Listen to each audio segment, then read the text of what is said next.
What's up, gang? Okay, it's well, we're at Pinjar Park Speedway, and I'm doing my first run in Outlaw Kart with the West Coast Outlaw Kart Club, and so this is the Peet Racing product sponsored round. So big shout out to them for sponsoring the round. They're a really good family, and it's really good of them to get behind the sport in such a way.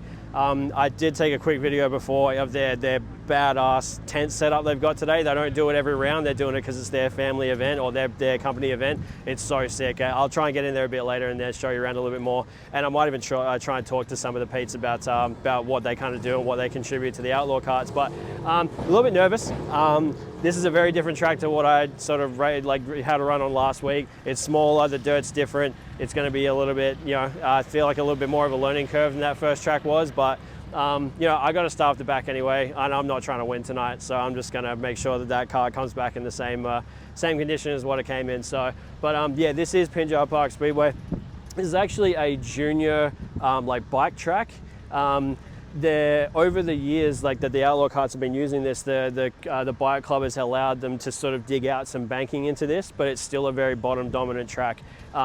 You'll see the bottom slick off pretty early, and they'll work that throughout the night with the tiller, because Trent Pigden's done an incredible job with the watering and the track prep, and he'll keep doing that throughout the night.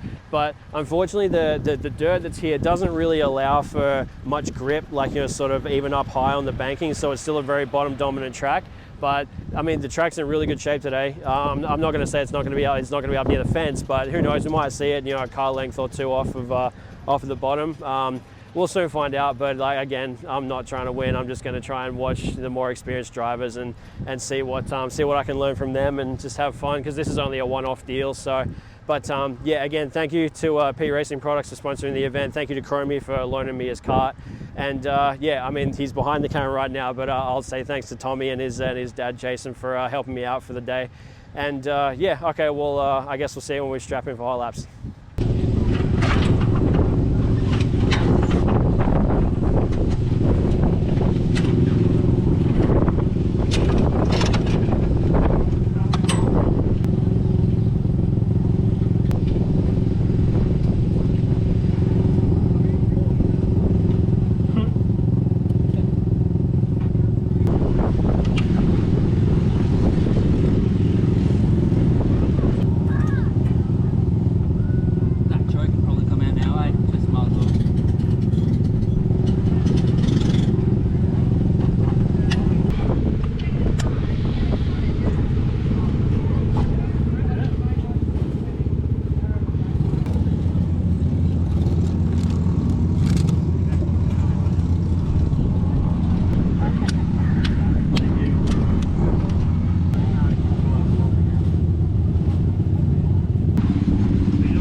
stuff?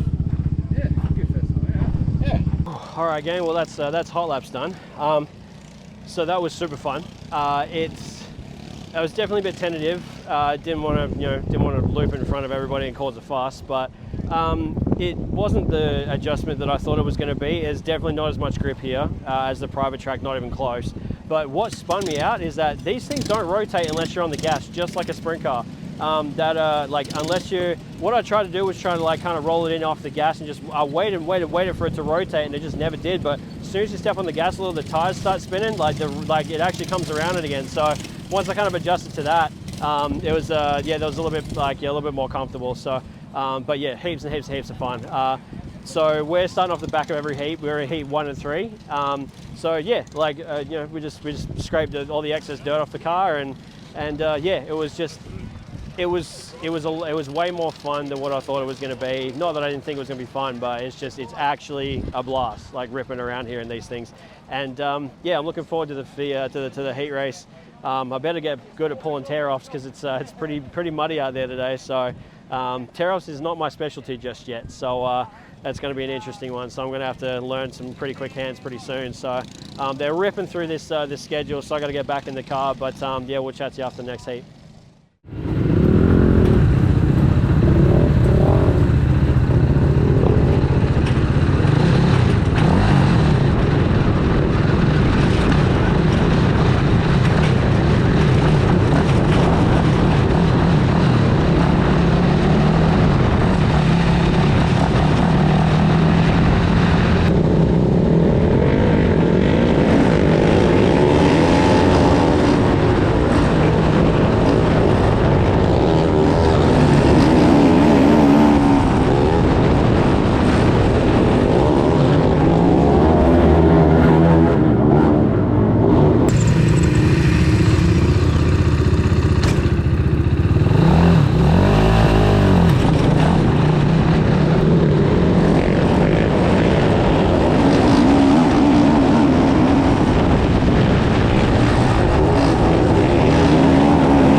Your 1 and 2 look brilliant.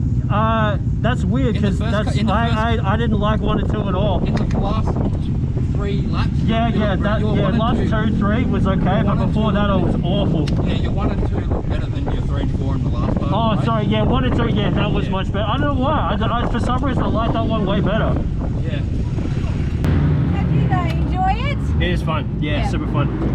They're hard to drive, man. They're not easy. Yeah. They're definitely not easy. The adjustment is because this is my first time here, right? Like there's, I'm trying to figure out like how much brake I can use, like how much is too much, like when to get off the throttle, when to get back on, like all that kind of stuff. But it's fun. Yeah, like my loop in the side there, I just got too aggressive. Like, yeah, I bet it was just dumb. Like I just shouldn't have done it. Like I was like, oh, these guys are side by side. They're leaving the top wide open. I was like, there's something there. And then I just like, I don't know. I forgot that I forgot there was no grip up there. And then I'm just glad I didn't dig the wall too hard. That's right. All right, gang. So that's heat one done and dusted. Yeah, goofed it up in the first couple of laps, just getting too aggressive and too greedy. I saw the top was open and forgot that there was no grip up the top, so ended up just washing it up, and I think I may have love tapped the wall, but yeah, nothing serious. So yeah, it was fun. AJ got a little bit out of shape. He came back on the track. I just let him on through because he was going to get past me one way or another, so I figured I'd just kind of let him go, and then just kind of I would have liked to have tried to kind of watched him a little bit more, but I was way too focused on what I was trying to do. So, but yeah, just like, again, just as fun as ever. And I'm definitely having fun, but it's kind of hard to kind of take it all in when you like every second that's spent out there is spent trying to figure out how to do it better the next time around. And I think I'm doing an okay job at that, but it's one thing that I'm really struggling with is like how much gas to give it. When do I come off the gas? Like, when do I get back on it to start the rotation? It's and I'm not going to figure out in one night, but it's if I'm better at the end of the night than what I am, like through hot laps, then I'll call that a win. So we're in heat 3 for the next one. We'll start off the back all night, and yeah, just keep trying to figure it out. So they're definitely pumping through the schedule. So we're probably not too far away from strapping into the car again for heat 3. So and again, thank you to Peet Racing Products for putting on the show, and we got a nice little shirt here, so big shout out to them. All right, Tom, we'll see you when we strap in for heat 3.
I don't know. I figured it out. You know, like I knew when to turn. I knew how sharp to turn. Like everything, just like it made sense. Yeah.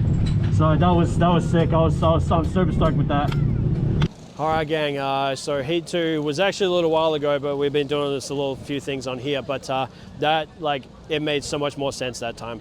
I found out, I realized that in the first, like, hot laps in the first heat, I just wasn't turning the wheel enough to actually rotate the car.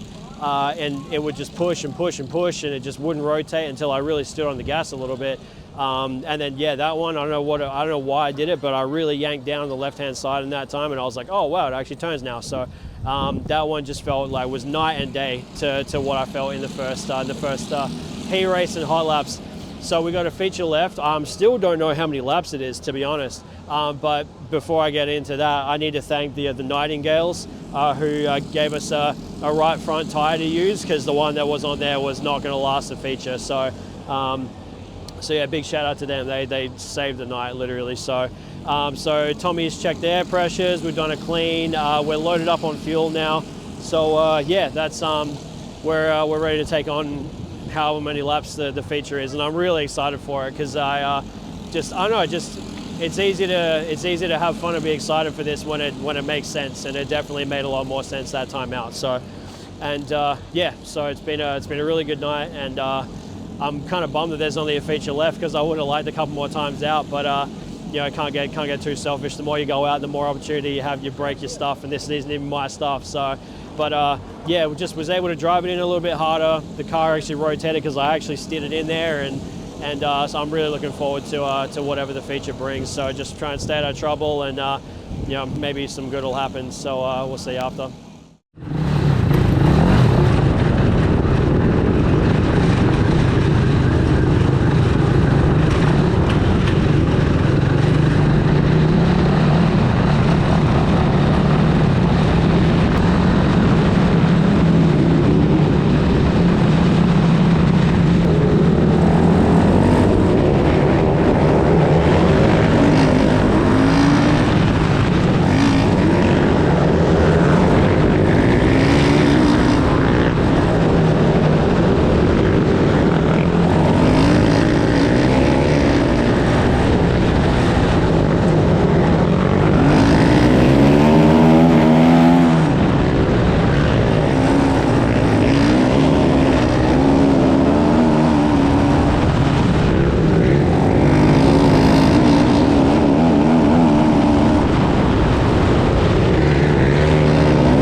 at least you didn't come last. That's not my... Bro, I finished the feature. Yeah. All right, gang, the feature is over. And this is kind of embarrassing, but that's the first feature I've ever finished in 2 years of trying. And it happened in somebody else's Outlaw kart, not a freaking sprint car. So that's pretty cool to get that monkey off my back. So it didn't come without its hurdles though. I in an attempt to stay out of the way, I started running a bit higher on the track, and there comes a point where when they break free, there's almost no time to get it sort of like, you know, back in its right spot. And about probably halfway through that one, it got too loose halfway around 3 and 4, and I ended up looping it straight into someone's lane. And in some insane miracle, we both drove away with no damage. I don't think there's any damage. I think we must have just gone like nerf to nerf, and we both kind of drove away, which, I mean, I'll be thanking my lucky stars for the next week that happened, because as you know, this is not my kart, so I didn't really want to pay up to fix somebody else's stuff that I broke. So I'll be, if there are Speedway gods, they were looking out for me tonight. Yeah, definitely got lucky on that one. And like a couple of folks have come up since and said, oh, you know, should have run the bottom, you're way quicker on the bottom. And that obviously was true. That was the place to be. It's Pinjar Park, it's always on the bottom. But I just want to stay out the way, to be honest.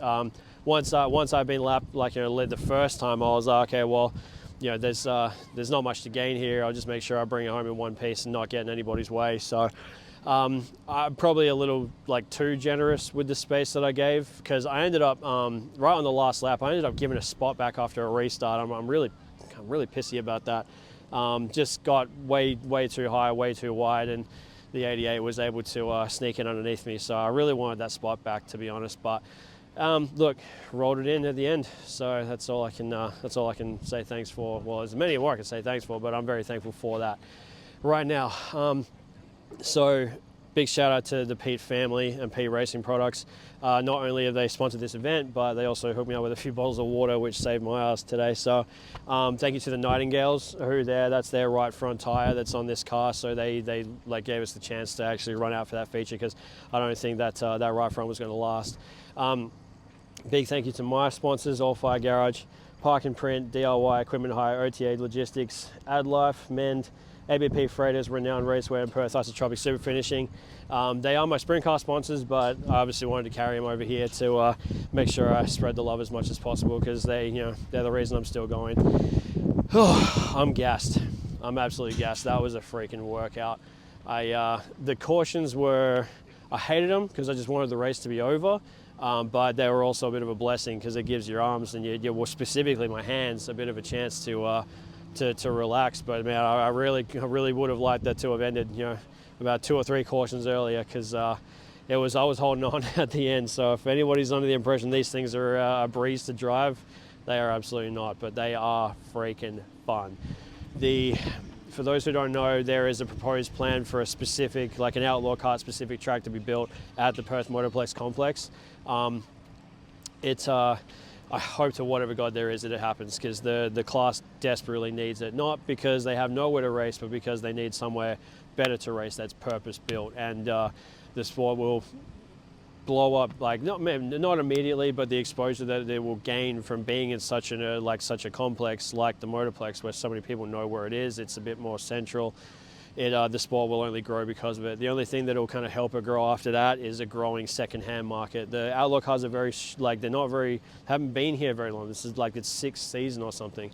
And so the people that have stuff, they're holding on to it, because the accessibility to new parts is not impossible, but it can be expensive, and there's no second-hand market for people who are coming into the sport to pick from and grow.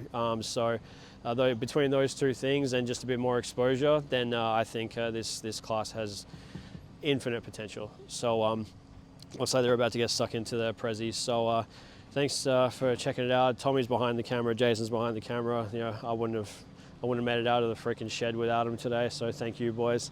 Thank you to my sponsors. Thank you to the Diamond Dogs. Thank you to Peet Racing Products for sponsoring the event. West Coast Outlaw Kart Club for having these awesome shows. Chromie for letting me run his kart for the night. Thank Christ I didn't break it. And yeah, thank you for watching. So thanks for checking it out. Appreciate it. Till next time. Bye for now.